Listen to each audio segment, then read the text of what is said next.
I'm Cheryl Mitchell, the president of Trelevan Inc., which is a retreat and learning center here in Addison County, and also one of the farm to community mentors for NOFA, the Northeast Organic Farming Association.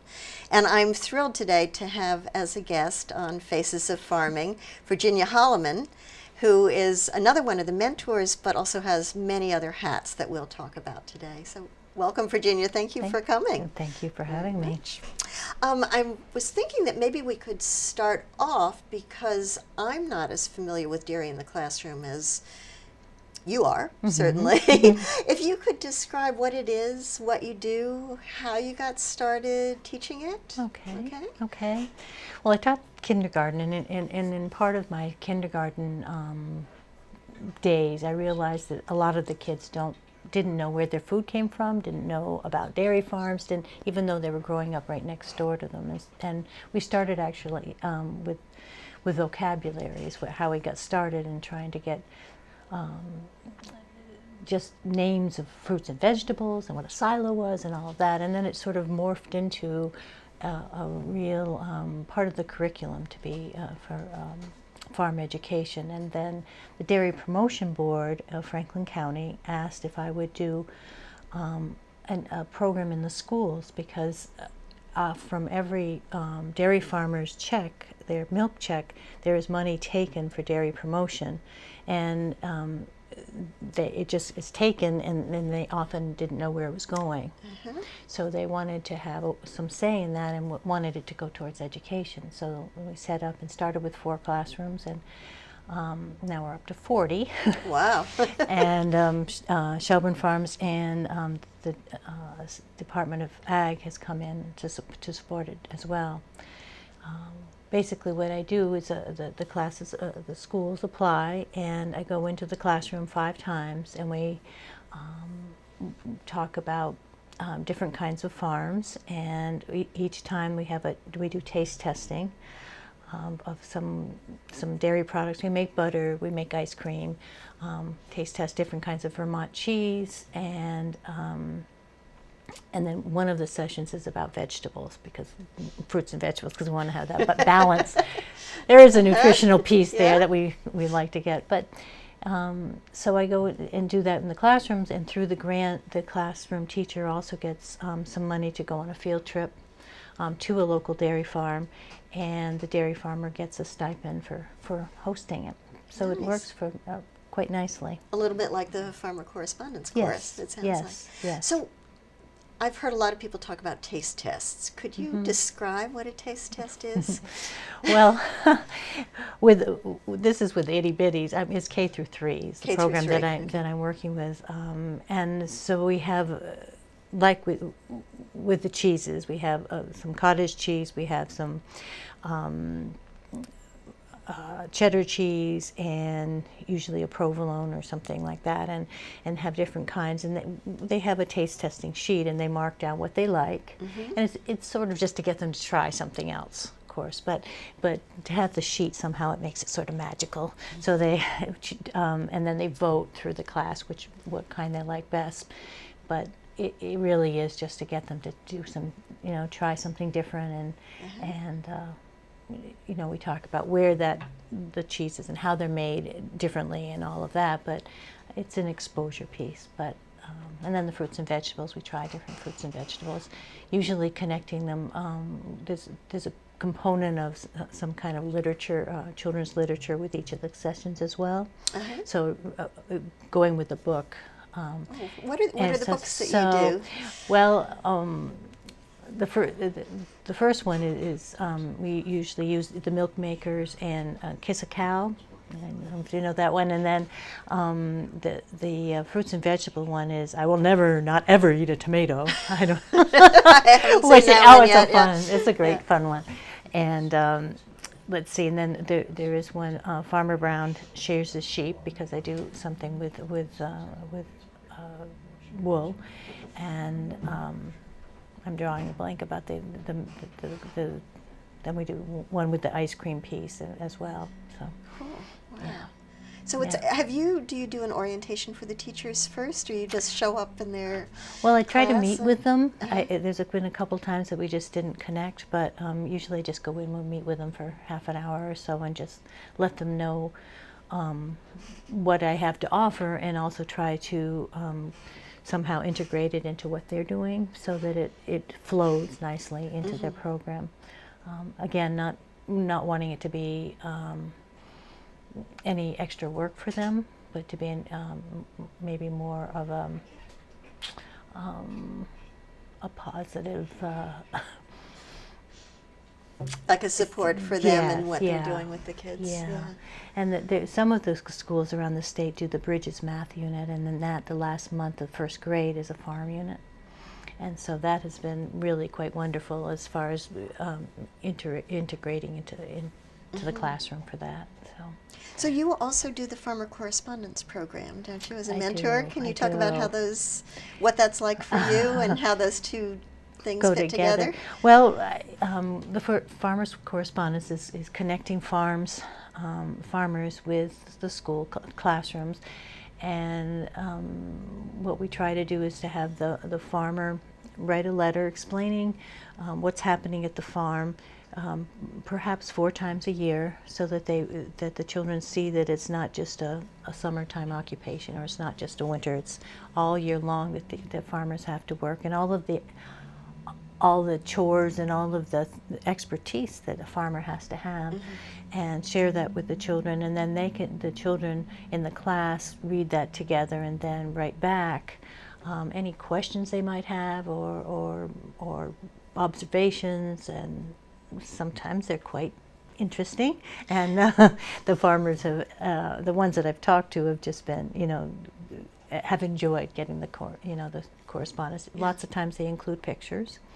And then at the end of the school year, usually, although it doesn't have to be that, but at the end, the class goes and visits the farmer, so they see them, see the farm set up. So I know that you grew up, at least you did your high school years around here in Middlebury. Did you grow up on a farm? No. No. So how did you come to be interested in farming? Well,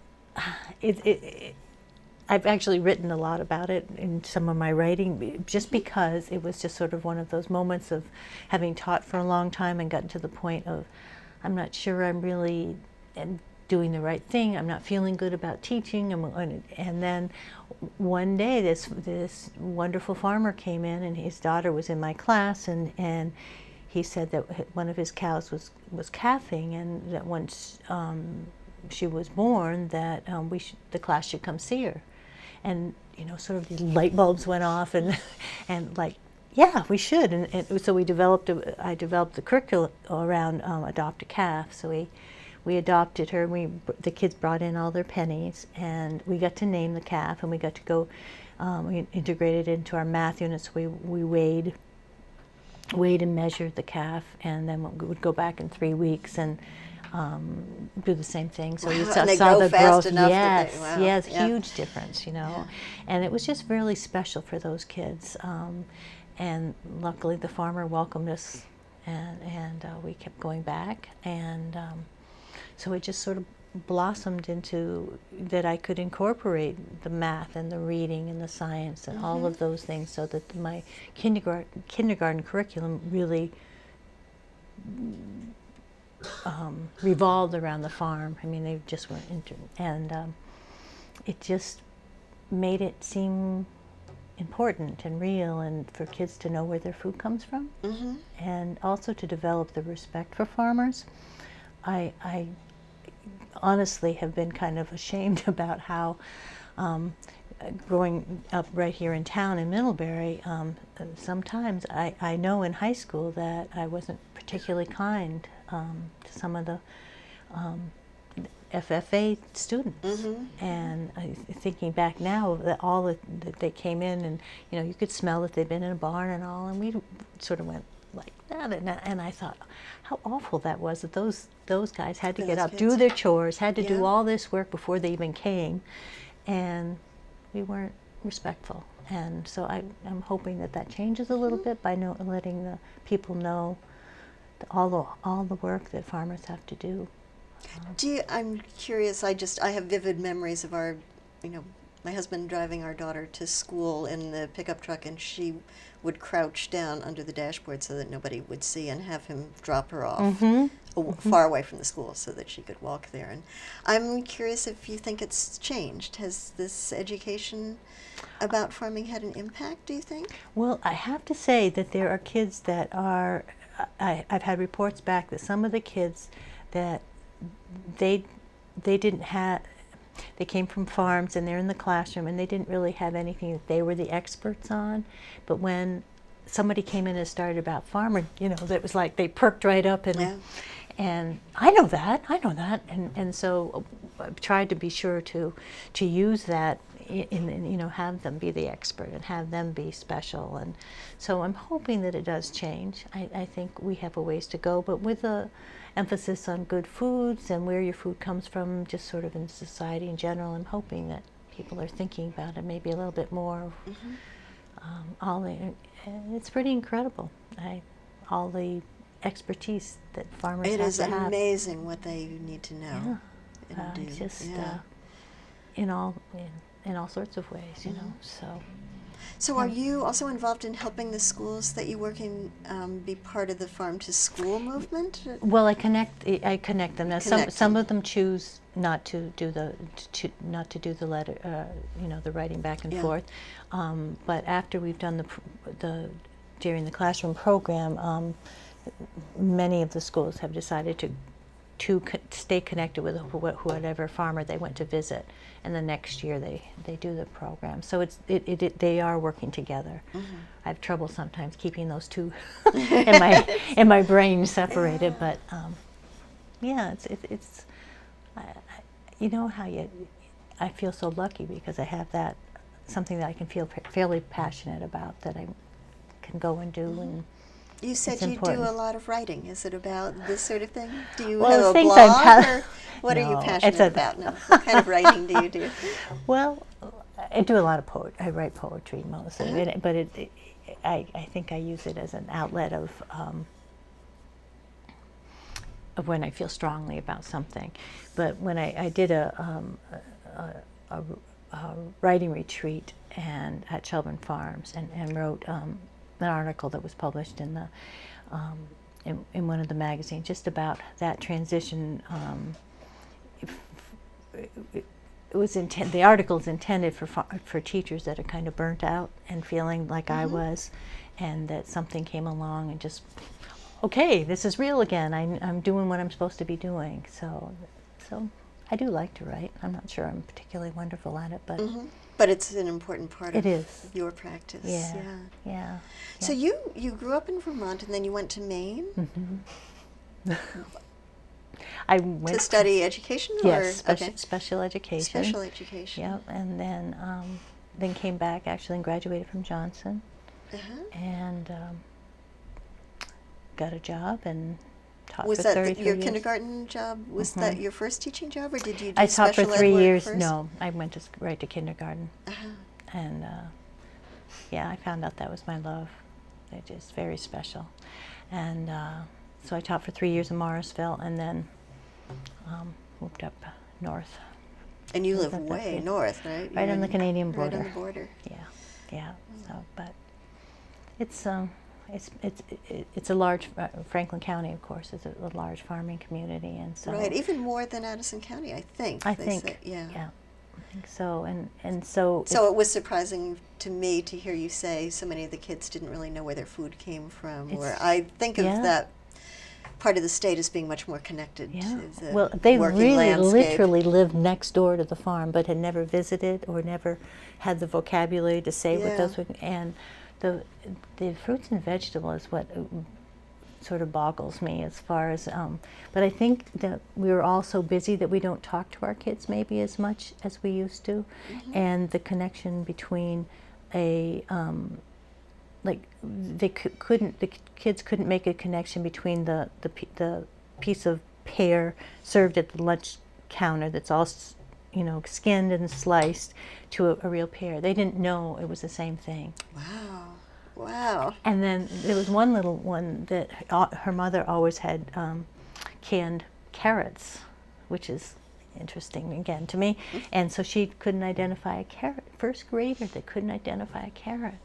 And she knew what these were, but she couldn't make that transition. So that's one of the things. We do a lot of mixing and matching and where your food comes from, and that, yes, it does grow in the ground, and talk about how seed grow, you know, that whole piece, that those connections, I think we forget. We assume that the kids have picked up on them, and not, maybe they just need to be talked to and shown. And yeah. So did you develop that whole curriculum yourself, So- or were there resources Well, back that you used 30 years ago to help do that? well, you know, as a teacher, you sort of pick Yeah. from all of the but Shelburne Farms always has some wonderful curriculum pieces, and then the feed program came to our school, and that was a huge support as far as different ideas and different ways to go about looking at different foods. Could you and to say a taste little bit testing. more about what FEED stands for and Oh, what it is? food education every day, and that's let's see, I believe it's NOFA and Shelburne Farms, Shelburne Farms and a place in what? Food Works. Yeah, and so they would come and work with teachers as far as starting from scratch and looking at which fruits and which are fruits and vegetables, for one thing, and then the different parts of the plant, and are we eating the root, are we eating the flower, are we eating, and a lot of taste testing. The kids really taking the food. We would grind the corn. We'd have corn kernels that we would grind and make into corn muffins, and for them to see that process, they just, you know, it's magic. It's kind of magic with little ones, and it was great fun, and they loved turning the, you know, and so, and you can talk about history of how your ancestors had to do this, and about preserving. So we would make pickles and different things. So it all ties into all pieces. That Do you know if it kept going, Virginia? If the so there's children one who group. started with you in kindergarten sort of maintained that knowledge and connection as they got older? Well, I know I had parents coming to me, and actually one came and yelled at me because I introduced her daughter to kiwi, and she liked it, and she said every time we go to the store she throws a fit if I don't buy her kiwi.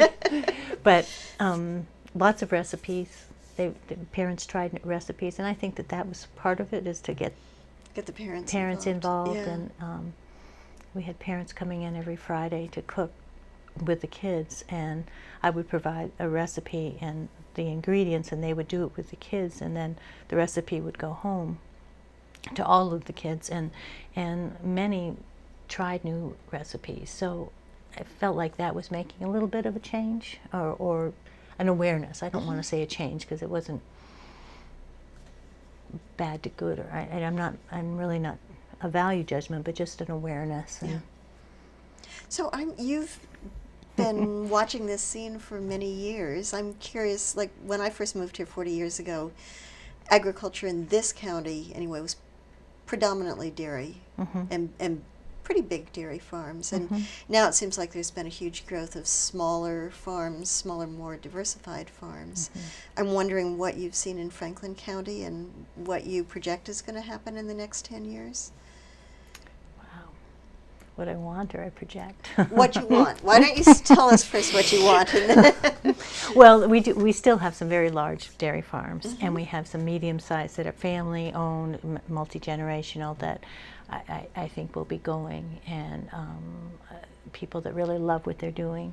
And that we do have more goat farming, making the cheese, and as you said, the diversified different pieces, some beef farming, but it really is mostly dairy. Many of the dairy farmers do work with maple syrup as well. Oh, that's right. You're so a big that maple syrup area. So that supplements their income. And are you seeing the dairy farms add on more and more besides the maple? Are they adding other things, or is Well, so, there are some certainly that are, but some are just so busy. I don't know how they would do it. You know, that they've had to cut back on their help and all of that. So they're really doing a lot. And I know they do some things on the side, and there's a couple farms that use their milk for either sell raw milk or do make yogurt or different things like that. I'm just curious because on the last show we were talking to Missy Axelrod, who she and her husband have a relatively small parcel of land, and so they had to be, more diverse. They couldn't be a big dairy farm, but you could. New farmers, it seems as if they can get into that level of farming. Whether people who become interested in dairy, can new farmers get into dairy? Is that part of your curriculum of Dairy in the Classroom, to encourage a new set, not just the descendants of older dairy farmers, but new people to move into dairy? To at least look at it, and almost all of the farm visits, the farmer at one point makes the comment of wouldn't you like to grow up to do this, and and how much they love it, even though they work so hard, but that how it's a way of life that they really love. So we hope that it kind of encouraged them to, like I said, to at least think about or think that that's a possibility, perhaps. So when you say that you have some ideas about what you'd like to have happen, what are they? Well, I just love going to the farms where I guess they would be called middle size, where they know their cows, and there's a very strong. I'm an animal lover, so that's a piece of this. But but just are so connected, I guess, and some of the big farms are so big. And they do a wonderful job. I'm not saying that. It's just my heart goes into the middle level that have enough that they can support themselves, but they also know and know all about these different animals. And so I don't know. I guess I would love to have it economically feasible for people to do that. Yeah. Do you have ideas on what we as a society could do to make that? Well, it gets tricky because I know we're finding more and more people are lactose intolerant and all of the different pieces, but the local cheese, the local milks, and being respectful of the land. I don't know. Besides that, but I do think that getting people aware of what the farmers do is important. Yeah. Well, it certainly sounds as if you're doing that, and I know that you're working not just in Franklin County, but also Chittenden and our county in Cornwall and Salisbury. Yeah. And Pittsford and Rutland, South Royalton, Bethel, Waterbury.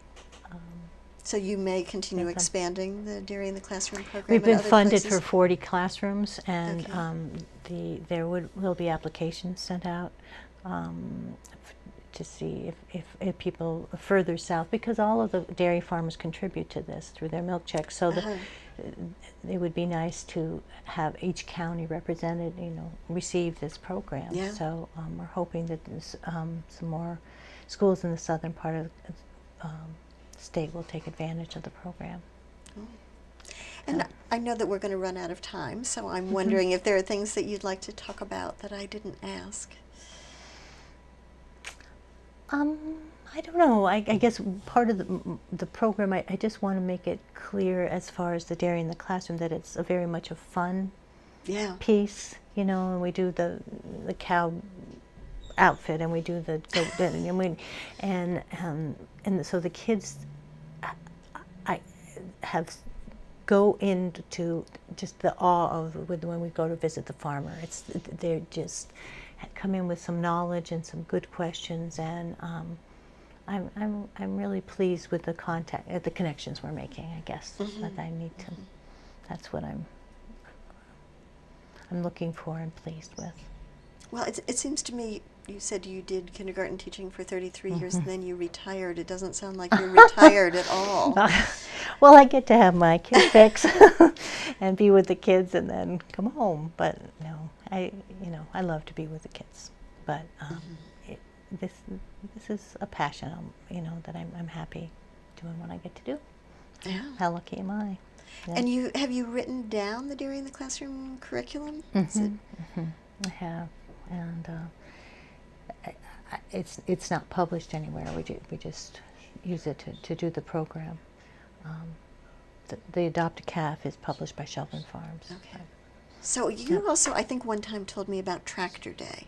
Oh. I'm wondering if you could tell us about that before we Tractor end. Day is quite wonderful. We have in two of the towns in Franklin County, the local farmers all bring their tractors, and many have antique tractors that they're very proud of. And then we have these huge tractors that come, and we do local foods. We just have snacks of local foods, and then the kids, the itty bitties, get to climb all over the tractors. And we made tractors in boxes, made the wheels and stuff, so the kids could sit in their own tractor, and they love it. I mean, they stay for hours, and they just and we find that in that the farmers there, and they're making contact with other people in the community, and that doesn't happen all that much because people are on their farms, People are so busy, right.